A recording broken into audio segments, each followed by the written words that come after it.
I've had a lot of comments on my video, especially the one about Brightline getting off to a rocky start, about the grade crossings in South Florida, about maybe they should be elevated, there should be pedestrian bridges, maybe they could put tunnels underneath, the grade crossings could be closed. And so I just went out and shot some video. I'll show you that in a minute here, just to show why the grade crossing problem in South Florida is not so easy to solve. And one observation is that there's the river, the new river that goes through downtown Fort Lauderdale, which just has a few crossings, a few bridges that cross it, and that creates choke points. And if you close the crossings across the railroad tracks, then you create east-west choke points. So that's the 455 Brightline Green northbound from Fort Lauderdale to West Palm behind me that's just getting ready to leave. And I'm walking up to a grade crossing right here. That's the first crossing as the train leaves the station. I'm going to let this train go by because it makes a lot of noise.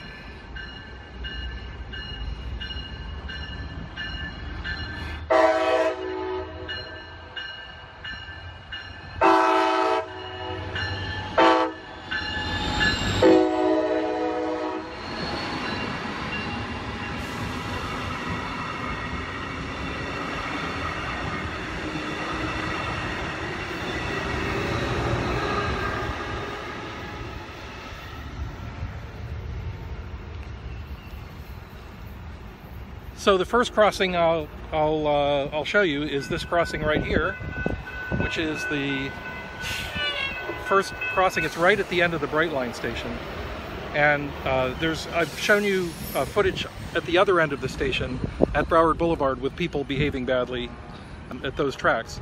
But this is one of the crossings that would be a problem. There's no way you can close this crossing without doing something drastic. So the issue here is that there's 3 tracks. So if you try to build an overpass here, it would have to be a pretty large structure. There are apartment buildings. There's a couple being built right there. That's a self-storage that's being expanded now. There's apartment buildings on this side. The station is right here. You can't build a tunnel under tracks in South Florida because the water table is only a couple feet below the surface. The ground is sand. If you want to build any kind of a structure, you have to put pilings deep through the sand into the bedrock. So this crossing, the only choice here would be just to close this crossing off or build a huge, big, expensive overpass. This is Sunrise Boulevard, huge east-west artery, 3 lanes in each direction. There's parallel streets right next to the tracks on both sides of the tracks. There's businesses that are within 40 or 50 feet of the tracks on both sides of the tracks. This would be a very difficult crossing to do anything with. You'd have to build a very, very big overpass structure that would have to pass over the streets that are on both sides.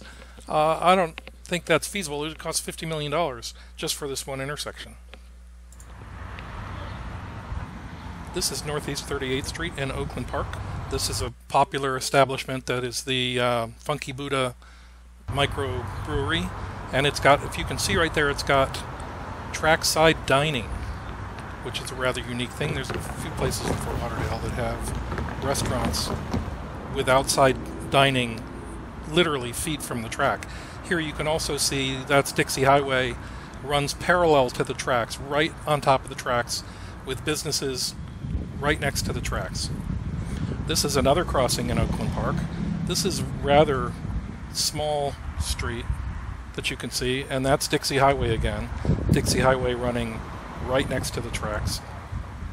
The thing about this crossing is this building right there, that green building, is Oakland Park City Hall. So even though this is a relatively small street, it's the access point for City Hall, so it's unlikely that we can close this one.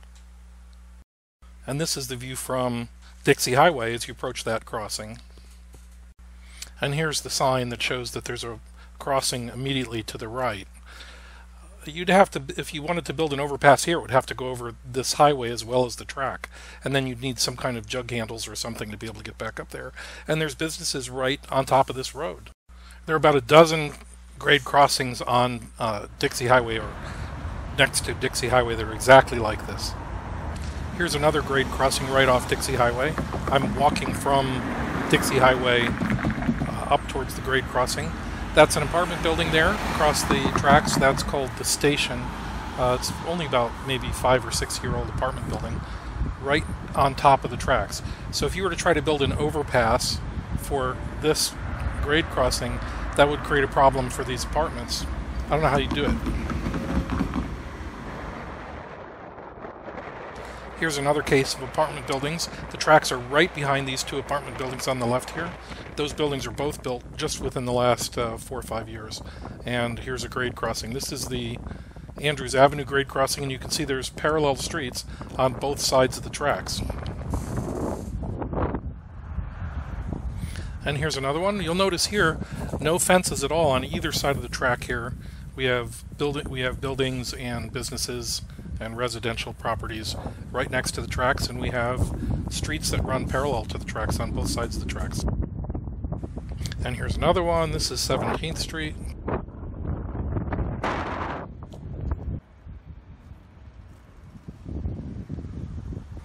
Alright, this is the last one I'm going to show you. This is the crossing at Glades Road, and that's US 1 Federal Highway, and that is the runway for the Fort Lauderdale Airport. So the tracks go under the runways, and then they cross this street, and US 1 is right there. I don't know what you could do with this crossing. You can't close it. It's a very heavily traveled route. So I hope you can see from this the problem with these grade crossings. There are just so many of them, and each one presents a special problem for how you would be able to eliminate it or build an overpass. The cost for 100 grade crossings between Miami and West Palm would be astronomical. Not going to happen. These grade crossings are here to stay. So subscribe, turn on your notifications if you'd like more. Let me know in the comments what you think of this and what other things you'd like to see me do. Thanks very much.